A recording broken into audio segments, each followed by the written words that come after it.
जो मन अरिहंत हुआ है, मानवता के माथे का चंदन, ऐसा एक संत हुआ है। महामना आचार्य भिक्षु को मेरा वंदन, वंदन से लो अभिनंदन, भगवान मेरे महाशमन। करती हूँ वंदन अत्र विराजित श्वेत सम्यक सुदर्शन रश्मियों को, उपस्थित सावक समाज को मेरा सादर जय जिनेन्द्र। मर्यादा 3.5 अक्षर का ये शब्द सिर्फ शब्द न होकर अपने आप में एक संपूर्ण साहित्य है। यदि मैं ऐसा कहूँ तो कोई अतिशोक्ति नहीं होगी, क्योंकि किसी भी संगठन का मेरुदंड होती है मर्यादा, और तेरापन धन संग इसकी एक जीती जागती मिसाल है। मगर आश्चर्य, घोर आश्चर्य, मर्यादा के शिखर का निर्माण एक ऐसे संत ने किया जिन्हें स्कूल का प्रारंभिक ज्ञान भी शायद बहुत ही अल्प था।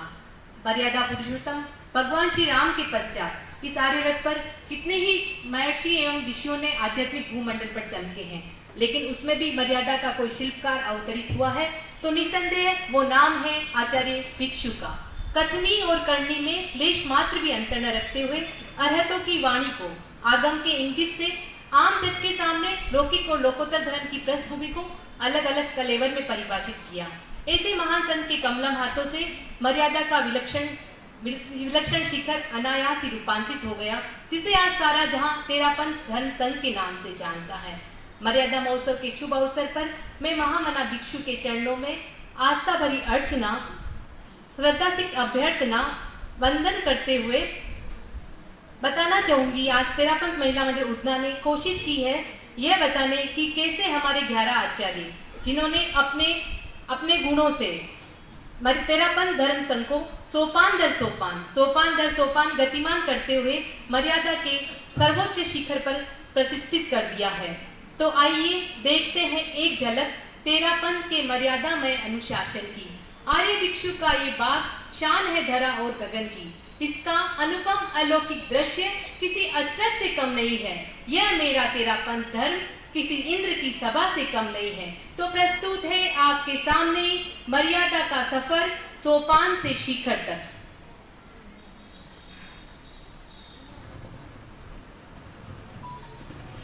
भरे थे निर्मल भावों से बहती थी सत्य की रसधार सदैव। मर्यादा पुरुषोत्तम दीपानंदन शत वंदन, लो तेरापंथ अधिदेव, लो तेरापंथ अधिदेव। सिर सपन से जहां में आने का आगाज करते हुए सत्य को स्वयं अनुशासन की अग्नि में अर्पित कर सागर मंथन में प्राप्त कुसुम मणि का रूप अंगीकार करते हुए उस युग में मर्यादाओं को चमक प्रदान की। वह वास्तव में इतिहास का एक दुर्लभ दस्तावेज बन गया। आप द्वारा गठित मर्यादा का एक एक शब्द शिलालेख लिखा गया है, जो जगत में एक उदाहरण है। मर्यादा के सजग प्रहरी ने सिर्फ एक अकल्प कपड़े के लिए 5 साधुओं को गण से पृथक कर दिया। इस अवसर पर ऐसे महामानव को श्रद्धाचित भावांजलि देते हुए उनके आज्ञाकारी शिष्य द्वितीय पटधर आचार्य बालमल जी के इतिहास की तरफ।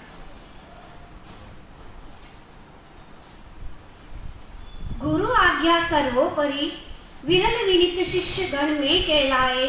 मर्यादा के सजग प्रहरी भारमल जी को नित नित शीश नवाए, भारमल जी को नित नित शीश नवाए। विनयता और समर्पण से ओतप्रोत संगीन जीवन के पथ में गुरु शिष्य परंपरा के नए पद चिन्ह अंकित करने वाला एक अविस्मरणीय नाम यानी भारमल जी स्वामी। इतिहास के आईने में अपनी एक अलग ही छवि प्रस्तुत की, जिसका ज्वलंत उदाहरण है अपने संसार पक्षीय पिताजी से भी स्वयं का मार्ग पृथक कर बालपन में जिस बुद्धिमत्ता का परिचय दिया वो वाकई तारीफ काबिल है। बिना गलती ही गुरु आदेश से तेले की तपस्या की सहज स्वीकृति, विनयता की पराकाष्ठा आजीवन दर्ज रहेगी। मर्यादा की ये निर्मल कोमल तस्वीर आने वाले कल को सदा ही नया पाठ पढ़ाएगी।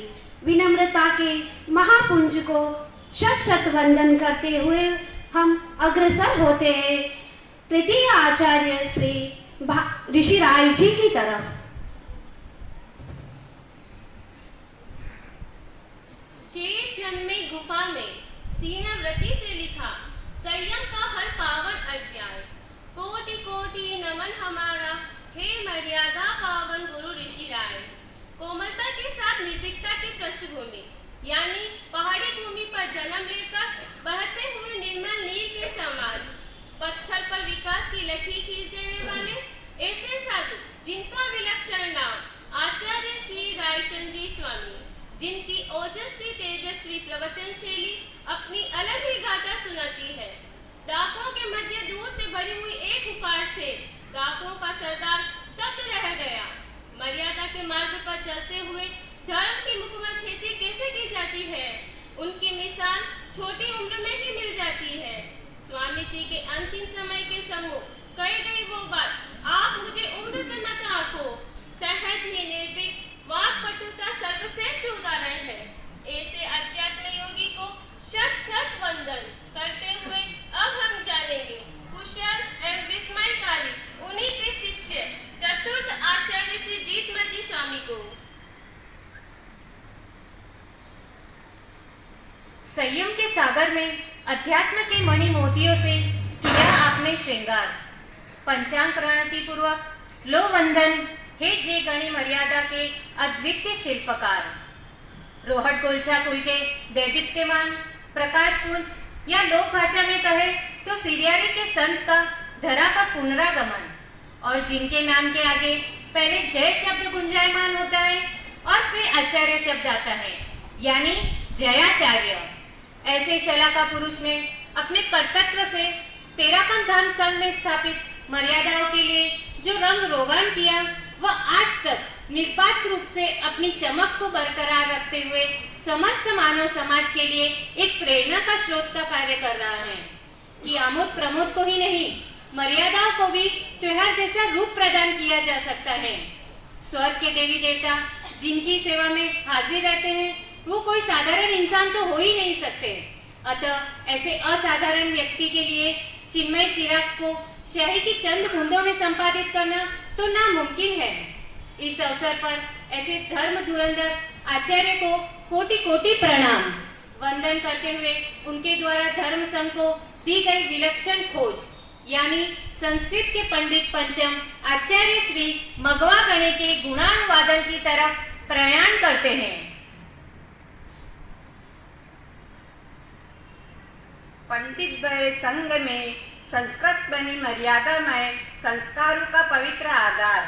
पंच परमेष्टि वंदन पंचम आचार्य श्री मगवा गणी को करो गुरुवर स्वीकार, करो गुरुवर स्वीकार। मगजी पंडित, भला एक जैन साधु के लिए पंडित शब्द का प्रयोग वास्तव में अकल्पनीय है, मगर तेरापंथ धर्म संघ में जिसका जन्म और नाम ही अकल्पनीय हो, भला वहाँ ऐसे विरल विशेषण मिलते हैं तो उसमें कोई आश्चर्य की बात नहीं है।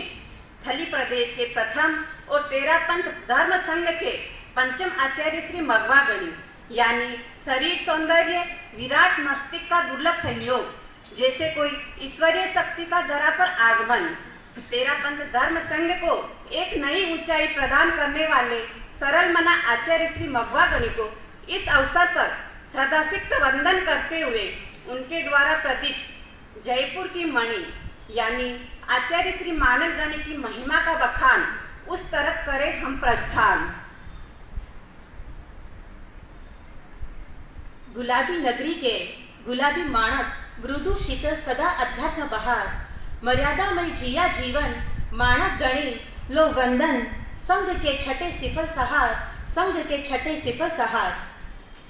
राजस्थान की राजधानी गुलाबी शहर जयपुर के लाला लक्ष्मण दास जी के घर के इस माणक की जयाचार्य जैसे जौहरी पारखी द्वारा खोज एवं धर्म संघ में सर्वोच्च पद तक की गाथा कितने ही दिलचस्प मोड़ लेती है, किंतु एक घटना जो सदा सदा के लिए सबक या लोक मुहावरा अति सर्वत्र वर्जयते अक्षरस रूपांतरण आप द्वारा ज्योतिष में अति विश्वास के कारण संघ के सम्मुख जो संकट उत्पन्न हुआ वह इतिहास की बात तो हो ही गई, मगर आने वाला हर इतिहास इससे सावधान हो गया। तेरापंथ के छठे आचार्य श्री माणक गणी की इसकी एक घटना की वजह से धर्म संघ में उनके महत्व को या उनकी उपलब्धियों को नजरअंदाज नहीं किया जा सकता। कहा जाता है जो होता है कभी कभी कुछ अच्छा कर जाता है, क्योंकि इस घटना के समय संघ की जो कसौटी हुई उस पर खरा उतरने में गण के साधु साध्वी और श्रावक समाज ने जिस दूरदर्शिता का परिचय दिया है वह किसी भी पंथ के लिए एक पथदर्शक बन गया है। षष्ठम आचार्य को कोटि कोटि नमन करते हुए 13 पंथ में बिना युवाचार्य बने साधु संघ द्वारा निर्णित एक विरल आचार्य श्री डालगणी के बारे में जानने के लिए हम होते हैं अग्रसर। मालवाक की पृष्ठभूमि से निकले सप्तम आचार्य अनुशासन के आदित्य देव। मर्यादा को ही बनाया प्राण चंपा, मर्यादा को ही बनाया प्राण चंपा। लो वंदन है गुरुवर डालिम सत्य में, लो वंदन है गुरुवर डालिम सत्य में। कच्छ के पूज्य, बस ये नाम आते ही मरुधरा की भूमि से परे मालवा की मिट्टी के विलक्षण मूर्त, यानी एक क्षत्रिय पुरुष। कहूँ तो पूरी पुस्तक कहूँ तो कोई अतिशयोक्ति नहीं होगी। कच्छ के रण में धर्म का बगिया खिलाने का जो आपने सफलतम प्रयास किया है उसके लिए ये कण सदा सदा के लिए आपका ऋणी रहेगा। सब में आकस्मिक आचार्य पद की नियुक्ति से लेकर अंतिम समय तक आपने जो मर्यादाओं की रेखा खींची वह सदा सदा के लिए अमिट बन गई। मर्यादाओं के इस पंथ में आप द्वारा प्रतीत अनुशासन इस संघ को नहीं अपितु सारे जहां को प्रकाशित और अनुशासित करता रहेगा। ऐसे अनुशासित देव को हृदय की गहराइयों से वंदन करते हुए हम देखेंगे उनके कुशल उत्तराधिकारी संघ के अष्टम पहरी आचार्य श्री कालूगुणिका को। सिर्फ दीक्षित ही नहीं, वो शिक्षित भी सकल साधु और साध्वियां गण की कोटि कोटि नमन गुरुवर कालूगणी। बढ़ाई मर्यादा 13 पंथ के चित्रण की। 8 का अंग अपने आप में कितनी की विशेषता लिए हुए है। इसी तरह 13 पंथ धर्म संघ के अष्टम आचार्य श्री कालूगणी का संयमी जीवन भी किसी रहस्य से कम नहीं है, क्योंकि जिस 22 वर्ष की अवस्था में हम अपने पुत्र के हाथों अपना पुश्तैनी व्यापार सौंपने तक में हिचकिचाहट महसूस करते हैं, किंतु आपकी दिव्य दृष्टि ने एक ऐसी ही 22 वर्षीय बालक तुलसी में चतुर्विध धर्म संघ की बागडोर संभालने की ताकत को संजय दृष्टि से निरख लिया था। ऐसे महामानव को शब्दों में निरूपित करने के लिए एक नए शब्दकोश को गठित करना होगा। साध्वी शिक्षा से लेकर सुदूर पूर्व की लंबी लंबी यात्रा से 13 पंथ के मानचित्र को वृहत आकाश प्रदान करने के आपके श्रम को शब्दों में समाहित करना सच में एक दुष्कर कार्य है, पर मानवता के इस महान कार्य पर आपको कोटि कोटि नमन करते हुए आपके दिव्य नयनों द्वारा परिचित नवम आचार्य श्री तुलसी के जीवन की तरफ आप करते हैं प्रस्थान।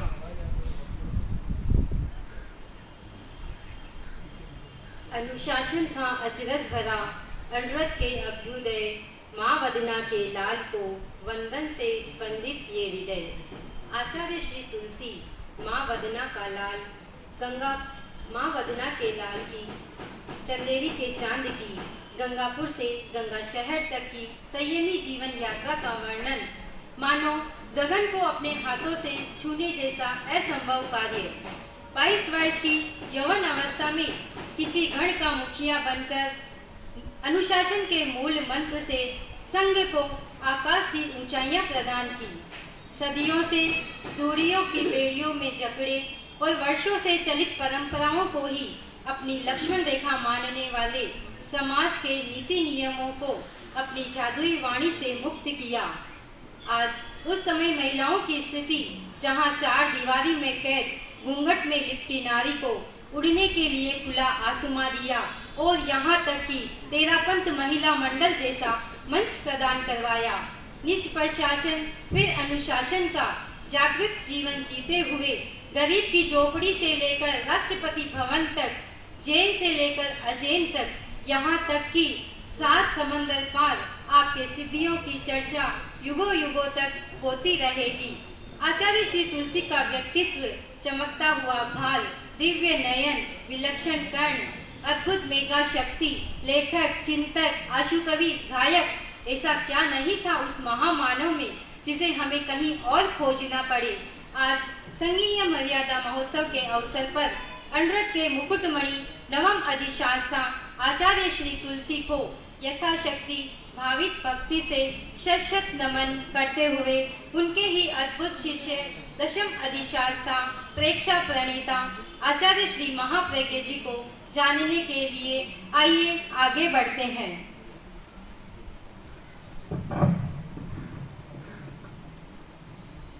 क्रोध विजय बड़ा विस्मय, जीवन विज्ञान जनक, प्रेक्षा प्रणेता तुम कहलाए।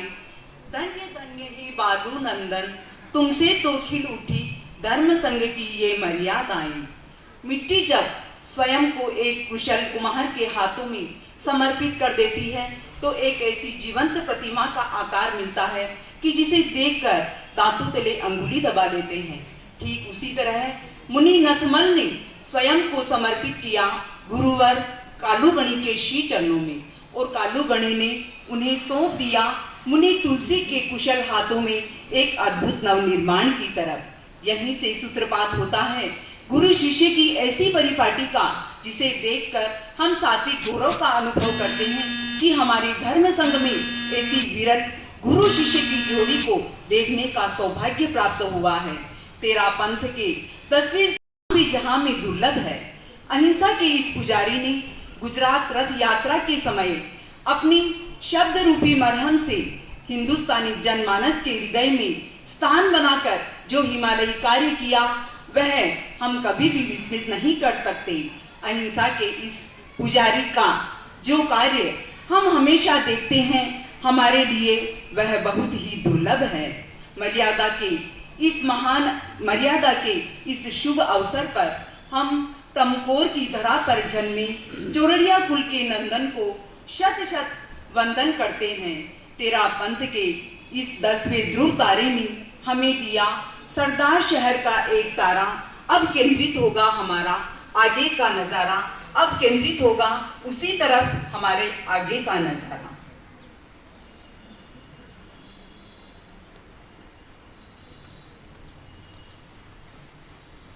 विदेता ने किया सोपान तो गुरु मुख से स्वर्णिम महाश्रवण शब्द का संधान हुआ है। वंदन वंदन है नेमानंदन, पाकर ऐसा चिन्मय चिराग जिसे जहाँ भी देदीप्यमान हुआ है। स्वयं विनयता ढूंढ रही थी एक आध्यात्मिक आशियाना, स्वयं विनयता ढूंढ रही थी एक आध्यात्मिक आशियाना, निश्चित ही मिल गया उसे सही सही ठिकाना। जी हाँ, हम बात कर रहे हैं उस मुदित आत्मा की मनमोहक मुद्रा के बारे में। झूमर जी दुग्गड़ के नेमानंदन की मोहन से आचार्य महाश्रवण तक की यात्रा, जिन्होंने अपने नन्हे नन्हे कदमों से लगभग 50,000 किलोमीटर तक की यात्रा कर न केवल भारत की भूमि को अपितु विदेश की धरती को भी पवित्र व पावन बनाया है। अध्यात्म के सर्वोच्च शिखर पर ऊंचाई पर पहुंचने वाले अध्यात्म योगी अदम्य साहसी को शत शत वंदन, श्रद्धा भक्ति वंदन। और गुरु तुलसी व गुरु महाप्रज्ञ जी की छत्र छाया में अपने जीवन का निर्माण किया। जनमानस में अहिंसा, मैत्री और करुणा का संदेश दिया। विनयता की अजायब दुशाला धारण कर इतिहास के पन्नों पर 13 पंथ की यशोगाथा को और महिमा मंडित किया। मर्यादा की इस मुकुटमणि को मर्यादा की इस महान पर्व पर श्रद्धा, सिक्त वंदन, अभिवंदना और आपके प्रति यही मंगल कामना, शुभ भावना कि आप चिरायु हो, दीर्घायु हो और इस संघ पर करोड़ दिवाली राज करे, करोड़ दिवाली राज करे ही। यही आध्यात्मिक मंगल कामना, शुभ कामना। ओम आधार।